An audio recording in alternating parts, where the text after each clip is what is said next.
उस भोजन में कोई ऐसा पदार्थ ग्रहण मत करिए जिस पदार्थ के कारण आपकी एकादशी बिगड़ जाए।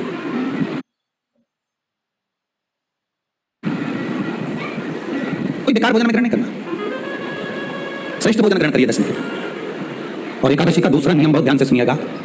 जिस दिन आपकी एकादशी का व्रत हो उस दिन प्रयास करिएगा कि अपने हाथ से किसी भी वृक्ष की कोई पत्ती टूटे ना। अपने हाथ से किसी भी वृक्ष की, पौधे की, किसी भी वृक्ष की पत्ती अपने हाथ से ना टूटे। बहुत ध्यान दीजिएगा महाराज। एकादशी का ये दूसरा नियम है कि अपने हाथ से किसी पौधे की, किसी वृक्ष की, किसी डाली की कोई पत्ती टूटे ना, कोई पत्ती ना टूटे, इसका प्रयास करिए।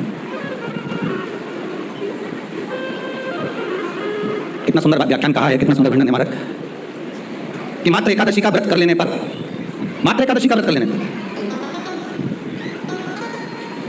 जो पूर्व में किया गया हमारा पाप कर्म है, हमने किसी जीव की हत्या करी है, हमने किसी को कष्ट प्रदान करा है, हमने किसी को अपशब्द कहा है, हमने किसी को ताने दिए, हमने किसी को आड़ा टेढ़ा कहा है, हमने किसी को गालियां दे दी है, मात्र एकादशी का व्रत ही कर लेने पर ये सारे जो दोष हैं वो समाप्त हो जाते हैं।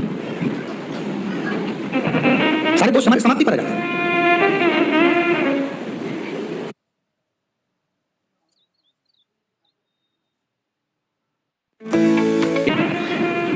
चेहरे पर प्रसन्नता आना चाहिए कि कल मेरा एकादशी का व्रत है, आज 10वीं है, कल एकादशी का व्रत है, तो कल मेरी जब एकादशी का व्रत रहेगा तो मेरा ना जाने कितना कितना पाप, कितना कितना असत्य, कितना कितना झूठ, कितना कितना प्रपंच वो समाप्त हो जाएगा। इसमें मुझे प्रसन्नता हो, इसमें मुझे आनंद था।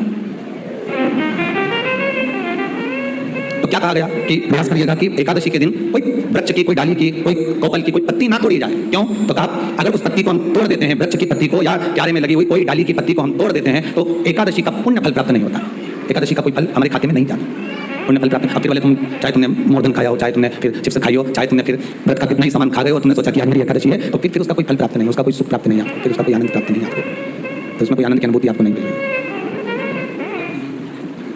फिर उसमें कोई फल की प्राप्ति आपको नहीं हो रही। आस्था चैनल के माध्यम से जितने भी एकादशी करने वाले हैं और चतुर्थी का व्रत करने वाले हैं, बहुत ध्यान से आपकी कथा सुनना कि एकादशी का आपके बच्चे पूछेंगे मम्मी हम भगवान विष्णु का दर्शन करते हैं, हम राम जी का दर्शन करते हैं, हम कृष्ण भगवान का दर्शन करते हैं, हम भवानी माता का दर्शन करते हैं, हम शंकर जी का दर्शन करते हैं, हम सारे देवी देवताओं का दर्शन करते हैं, पर ये एकादशी माता तो नजर नहीं आती। पूछेंगे कि नहीं पूछेंगे कि तुम जिस एकादशी का व्रत करते हो इनका जन्म कहां से हुआ, कहां जन्मी थी, एकादशी की जन्मस्थली कहां है? भाई भगवान कृष्ण की जन्मस्थली का मथुरा है, श्री राम जी महाराज की जन्मस्थली बोल दो जम के अयोध्या है। कोई आपसे पूछ ले कि एकादशी की जन्मस्थली कहां है तो आधे लोग तो बाल खुजाने में लग जाएंगे कि एकादशी आपकी पैदा कहां थी, जन्म कहां लिया था, इसका जन्म हुआ कहां था, कहां जन्मी थी, इसका जन्मस्थल है कहां। और अगर मान लो जन्मस्थल एकादशी का है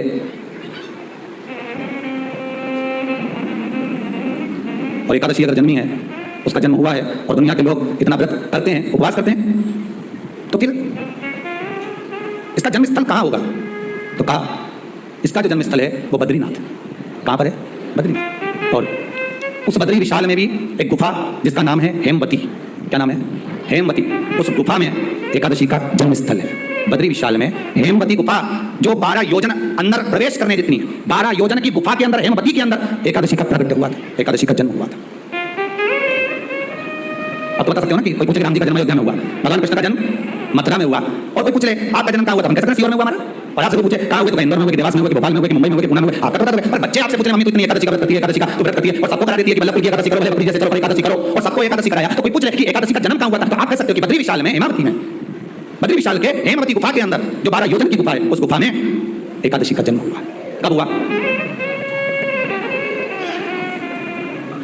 जन्म होने का कारण, राम जी के जन्म होने का कारण था रावण का संगा, भगवान कृष्ण के जन्म होने का कारण था कंस का संगा, नरसिंह भगवान के जन्म होने का कारण, प्रकट होने का कारण था हिरण्यकशिपु का संगा, बराह भगवान के प्रकट होने का कारण था कि पृथ्वी को जल पर लाकर ठहराना हिरण्याक्ष का संगा। तो फिर इसके जन्म का कारण क्या है? तो कहा इसके जन्म का केवल एक कारण है। सतयुग में, अब एक बात का ध्यान दीजिएगा महाराज, सतयुग एक बार नहीं हुआ कि तुम सोचो कि सतयुग के बाद में द्वापर, त्रेता आ गया, त्रेता के बाद द्वापर आ गया, द्वापर के बाद कलयुग। एक सतयुग नहीं है, एक त्रेता नहीं है, एक द्वापर नहीं है, ना जाने कितने कितने सतयुग निकल गए, ना जाने कितने कितने द्वापर, त्रेता, कलयुग, ना जाने कितने निकल गए। और आप और हम जैसे भी इस पृथ्वी पर ना जाने कितने, अब जम के तो बोलो, निकल गए।